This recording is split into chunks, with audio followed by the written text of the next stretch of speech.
अस्सलाम वालेकुम दोस्तों, उम्मीद है तव्हां सब खैरियत सां हूंदा। आऊं आहियां ग़ुलाम रसूल प्यार डेहरकी मां। सो तव्हांखे ख़बर आहे त गुज़िरियल 2-4 ॾींहंनि खां वठी गर्मी जी शिदत में जेको आहे उहो इज़ाफ़ो थी चुको आहे।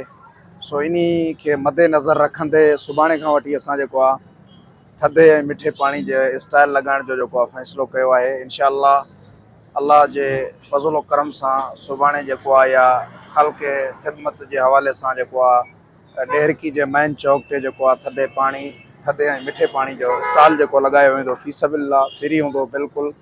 ऐं हीअ जेको आहे असां गर्मी खे मद्देनज़र रखंदे जेको आहे इहो फ़ैसिलो कयो आहे। तव्हांखे ख़बर हूंदी त 2-4 ॾींहं पहिरियों डेहरकी में सोशल मीडिया ते MP जे तरफ़ां बि हिकिड़ो जेको आहे उहो हलंदा पिया हुया फुटेज त बाबा जेको आहे MP साहिब बि जेको आहे डेहरकी में मीरपुर में जेको आहे फ्री स्टॉल जेको लॻाया आहिनि, पर सिर्फ़ु उहे 2-2.5 ॾींहंनि जे लाइ हुया। इंशाअल्लाह असां जेको कंदासीं उहो इंशाअल्लाह काफ़ी ॾींहंनि ताईं जेको आहे असांजो कंटिन्यू हूंदो ऐं इहे 2-4 ॾींहं कोन हलंदो।